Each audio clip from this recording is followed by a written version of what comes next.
So y'all got some snow down there in the south? Hold my beer.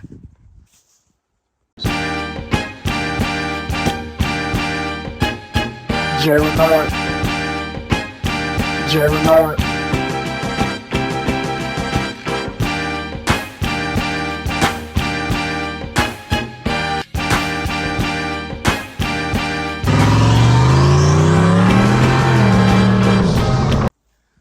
All right, what's going on, my people, and welcome to the SN95 Power Channel. I thought that this would be a bonding video for us, seeing that my fellow enthusiasts down there in the south got some of this white stuff on their cars. So I'm going to show you the proper way on how to deal with this white stuff. Let me get this thumbnail real quick. Boom.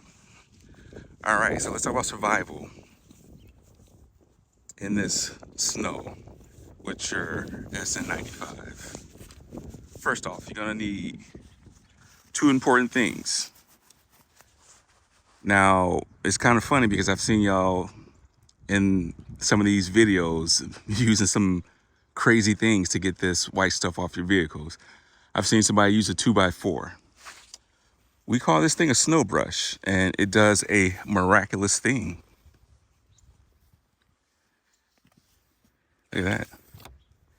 Just brushes the snow off your vehicle. The other thing that's going to help. Oh, let's see. Let me see if I can find it.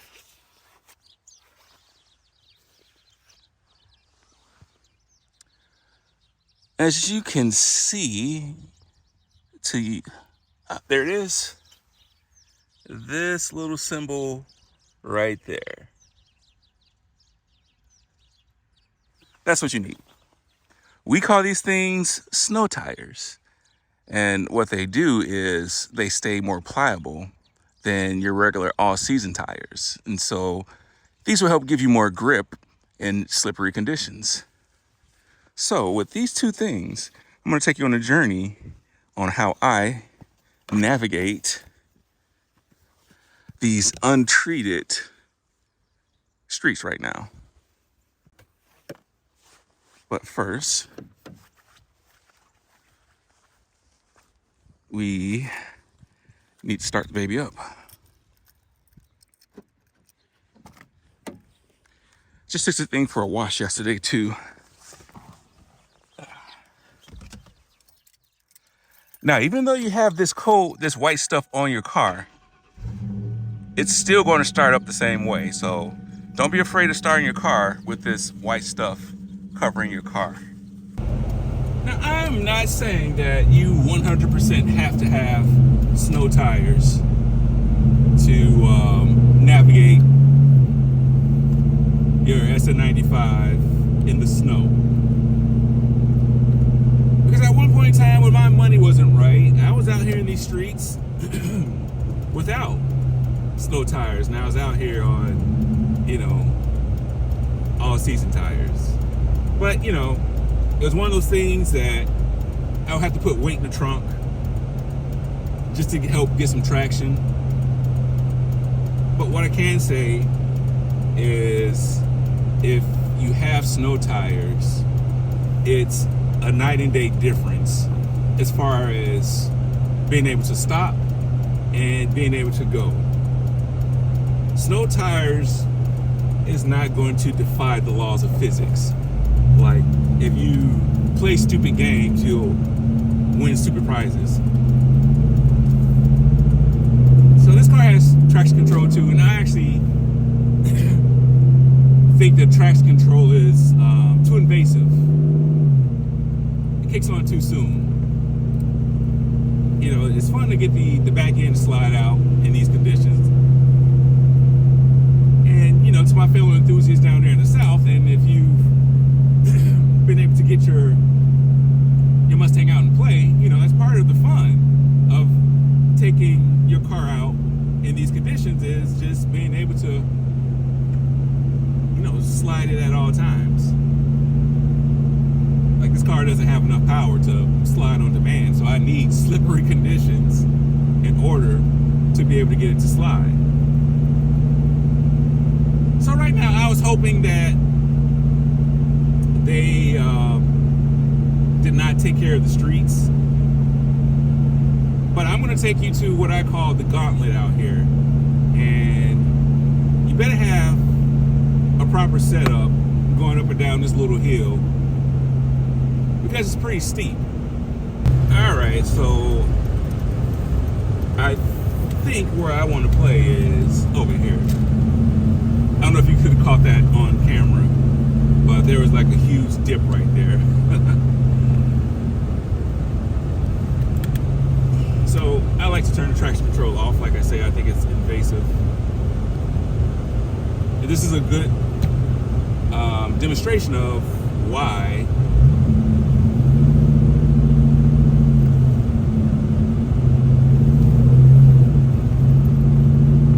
slow tires help.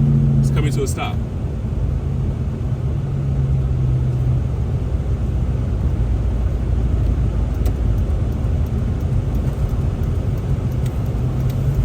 Yeah, so they pretty much did not treat this road right here.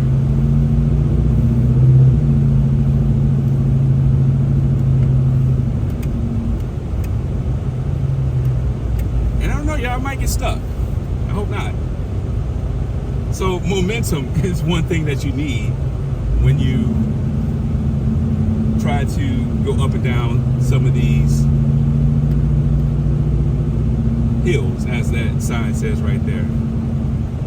So if I really want to test it, I would need to test it going the other way. And I think that's what we're gonna do. So let's see if we can stop going down this hill. All right. So the real test is coming the other way. We'll see if we can do it. Or will I get stuck? So I like that they gave us a path right here. Momentum helps. I think if I came to a dead stop, it would struggle, maybe. Let's see.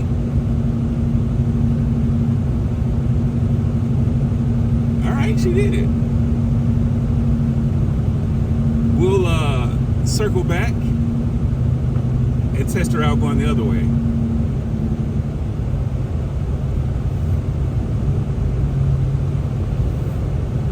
Yeah, so this is untreated over here too.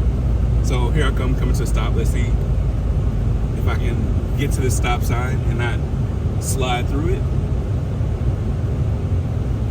Complete stop. So like I say, slow tires is not going to allow you to defy the laws of physics.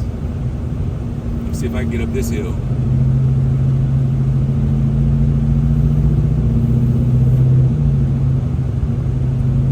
Traction control is kicking in, helping a little bit.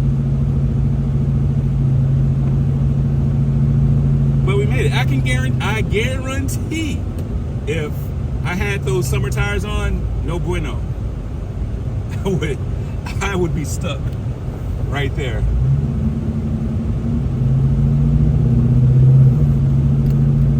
All right, let's see if we can circle back.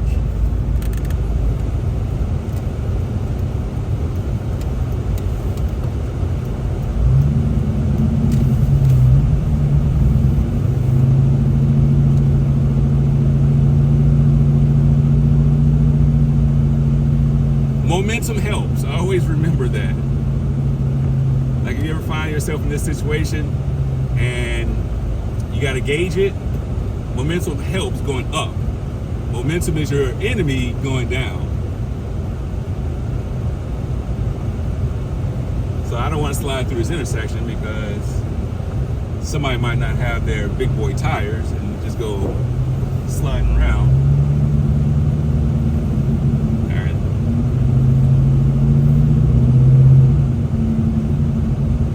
Give it a try.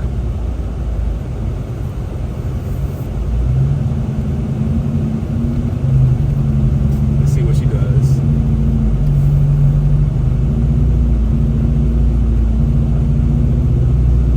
She's struggling. Let's see, can I do it?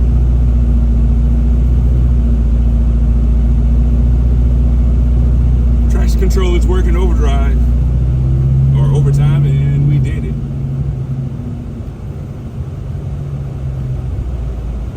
I think that was the biggest test right there. And with that said, that proves the worth of snow tires on your SN95, because there's no way I can turn traction control off now. There's no way that I would be able to make it up that hill without those snow tires. You heard the car bogging down. You heard the traction control kicking in. Hey, I really hope y'all enjoyed that fun little video. Just quick update on what's going on with the Coyote swap. I got all the hot side of the turbo kit off. Probably by this weekend I'll have the whole turbo kit off. I'll probably pull the heads this weekend. I've already got the upper intake off. And maybe Monday next week this motor will be out of here. Once I get the motor out, then it's removing every other little thing, because I'm going to respray this engine bay. Getting the brake boost out of here, the AC stuff, and any other wiring, brake lines. And so the real cool thing about a 94-95 swap is it's super easy to keep my speedometer. The only thing that I'm going to lose, I shouldn't say speedometer, my instrument cluster. The only thing that I'm going to lose in my instrument cluster is my speedometer, because the transmission that I'm going to use is a 2000 and it's a 2000, I think 99 and older and newer 4R70W. The 99 and newer, they don't have the mechanical speed sensor in the tail shaft. Correct me if I'm wrong on that.